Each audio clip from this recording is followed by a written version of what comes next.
오늘 다룰 주제는 한국 현대사의 운명을 바꾼단 하나의 순간. 1979년 10월 26일 밤입니다. 박정희 대통령 시해 직후 중앙정보부장 김재규는 육군 참모총장 정승화를 태우고 차를 몰았습니다. 실제 역사에선 육군본부로 갔고 그것이 김재규의 체포와 전두환 신군부 등장으로 이어졌죠. 하지만 만약 김재규가 그의 권력 기반이자 나는 새도 떨어뜨린다던 남산중앙정보부 본부로 향했다면 어떻게 되었을까요? 이 질문 하나로 상상력을 동원한 가상 시나리오를 풀어보겠습니다. 1979년 10월 26일 밤 7시 40분 궁정동 안가 총성 두 발로 18년 유신체제가 막을 내립니다. 실제 역사에서 김재규는 현장에서 도망쳐 나오며 참모총장 정승화와 마주칩니다. 김재규는 각하가 변을 당했다고 말하고 정승화의 제안으로 육군본부로 향합니다. 그리고 실제로 육본 상황실에서 헌병대에 의해 체포되죠. 실제 역사와는 다르게 만약 김재규가 정승화의 의견을 무시하고 혹은 강하게 회유하여 자신의 본거지인 남산 중정 즉 다시 말해서 정보, 공작, 무력을 모두 갖춘 국가 속의 국가 중정으로 향했더라면 어떻게 되었을까요? 이곳으로 갔다면 김재규의 생존율과 성공 가능성은 얼마나 달라졌을까요? 남산에서 벌어질 가상의 권력 투쟁을 생생하게 다시 재구성해 봅니다.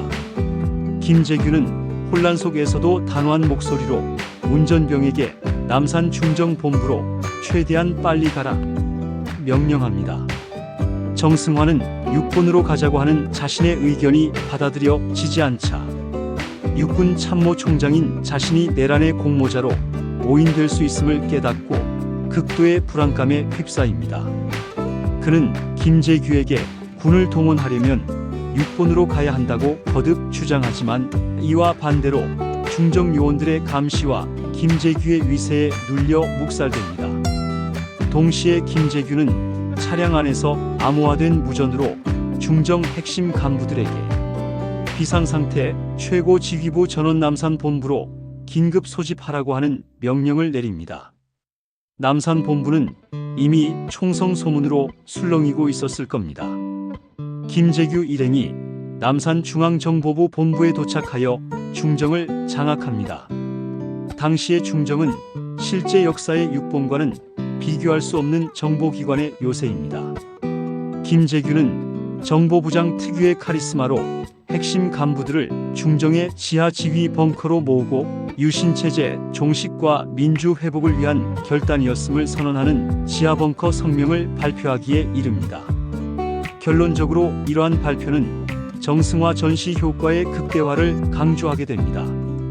즉, 현역 육군 참모총장이 김재규 옆에 서 있다는 사실만으로도 중정 요원들에게는 일어난 퍼포먼스 자체가 단순한 암살 사건이 아닌 군부의 지지를 받는 혁명적 쿠데타라는 착각을 불러일으키게 됩니다. 정승화는 인질 아닌 인질이 되어버립니다. 김재규는 초기 행동으로 선제 정보 공작을 통해 중정 통신망을 이용해 각 정보 부처와 군, 수뇌부의 대통령 시의 세력은 경호실장 차지철과 그 부하들이었다는 거짓 정보를 긴급 타전합니다. 그리고 중정의 정보 수집력을 동원해 하나회를 중심으로 한 전두환 보안사령관 라인의 동향을 실시간으로 감시하고 이들을 체제 전복기도 세력으로 규정하며 긴급 체포 작전을 구상합니다.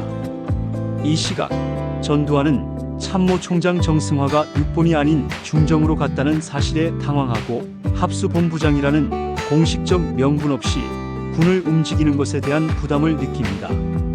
결국 하나회를 기반으로 한 신군부 세력의 초기 대응은 훨씬 지연되거나 소극적일 수밖에 없었습니다. 이러한 결과로 인해 두 개의 사령부가 공존하게 되는 세력의 분열 양상이 형성되어 대립하게 됩니다. 한편 국무총리 최규하는 삼청동 총리 공관에서 비상국무회의를 소집합니다. 그러나 정보부재의 딜레마로 인해 총리실은 궁정동 사건의 진짜 주범이 누구인지, 그리고 현역 참모총장이 어디에 있는지 정확히 파악하지 못하는 정보 암흑 상태에 빠집니다. 결국 김재규의 거짓 정보와 중정의 통신 방해로 인해 정부는 확인되지 않은 일부 세력이 대통령을 제거했다는 모호한 결론만 내립니다. 이로 인해 계엄령 선포 논란이 불거집니다. 계엄령 선포를 위해선 군의 협조가 필수인데 참모총장이 김재규와 함께 있으니 군 통수 개통에 혼란이 발생합니다. 최규하 정부는 계엄령 선포를 주저하게 됩니다.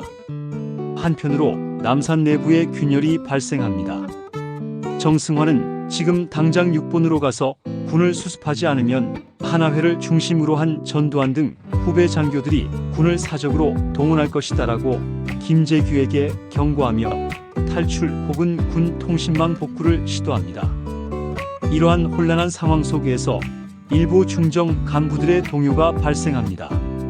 그들은 대통령 시해라는 사실의 무게와 군부와의 전면 대결 위험에 부담을 느끼며 김재규의 지시 이행을 주저합니다. 김재규의 명령 체계에 균열이 생기기 시작합니다. 중정은 막강하지만 군부의 병력과 화력에는 역부족이라는 인식하에 김재규는 초조함을 느낍니다.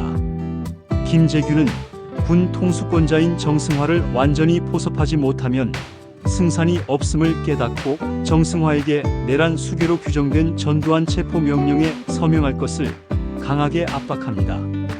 한편 전두환은 정승화 참모총장이 남산 적진에 감금되어 있음을 확인하고 이것을 참모총장 구출과 내란 세력 김재규 체포라는 명분으로 활용합니다. 전두환은 한화회 장교들을 중심으로 수도권 핵심 부대에 비상소집 명령을 내리고 보안사 병력과 특수부대를 은밀히 남산 중정본부로 이동시킵니다. 그러한 군사적 행동은 정부의 공식 승인 없이 비밀리에 행해진 군사 반란이 시작이 됨을 의미합니다. 김재규가 은신해 있는 남산 주변 도심의 탱크와 병력이 은밀히 전개되어 긴장이 최고조에 달하게 됩니다. 중정 요원들은 이 사실을 즉각적으로 보고하고 우려스러움을 나타내지만 김재규는 중앙정보부의 공작력으로 충분히 방어 가능하다는 오판에 빠집니다. 그러나 기대와 다르게 남산 중정본부는 전두환 세력이 동원한 수도경 비사령부 병력에 의해 완전히 포위됩니다. 전두환은 스피커를 통해 김재규와 그 부하들은 무장해제하고 정승화 총장을 즉시 석방하라. 그렇지 않으면 총공격을 시작하겠다는 최후 통첩을 보냅니다. 포위된 중정 요원들은 막강한 군 병력의 위세에 눌려 동요합니다. 혁명을 외치던 김재규의 지지 기반이 급속도로 무너집니다. 이 극도의 긴장 속에서 정승화는 자신이 살아남아 군 통수 개통을 복원해야 한다는 의무감을 느낍니다. 그는 김재규에게 더 이상의 유혈 사태를 막으라며 투항을 권유합니다. 김재규는 중정 요원들에게 혁명을 완성하라고 독려하지만 이미 요원들은 신군부 세력의 막강한 군사력 앞에 무장해제를 시작하며 투항 의사를 밝힙니다. 김재규는 자신의 계획이 실패했음을 인정하고 극심한 좌절에 빠집니다. 그리고 보안사 병력이 중정본부에 진입합니다. 김재규는 저항 없이 체포됩니다. 그리고 정승화 참모총장은 구출되는 형식으로 풀려납니다. 전두환 보안사령관은 대통령 시해 및 내란 기도범 김재규를 체포하고 군 통수권자를 구출한 영웅으로 즉시 떠오릅니다. 이로 인하여 10.22 사태는 가상의 역사 속에서는 일어나지 않고 다음과 같이 변화된 모습으로 나타납니다. 정승화는 김재규와 같이 있었다는 사실만으로도 큰 충격과 정신적 압박을 받았을 것이며 결국 김재규와 함께 내란의 공모자로 몰릴 가능성이 커집니다. 12.12 군사 반란은 김재규 잔당 소탕과 정승화 내란 방조 혐의 수사라는 명분으로 더 빠르고 강력하게 일어날 수 있습니다. 따라서 김재규가 그의 본거지로 간 것은 잠시의 통제권을 장악했을지언정 결국 혼란을 틈타 역사의 전면에 나선 전두환을 포함한 신군부 세력의 압도적인 힘을 이기지 못합니다. 남산으로의 선택은 오히려 군을 자극하고 신군부에게 명분을 주어 전두환 시대를 더 앞당기는 결과를 낳았을 수 있습니다. 김재규가 남산에 남았다면 정말 역사가 바뀌었을까요? 댓글로 여러분의 의견을 남겨주세요. 다음 시간에 또 다른 역사 시뮬레이션으로 찾아오겠습니다. 구독과 좋아요 부탁드립니다.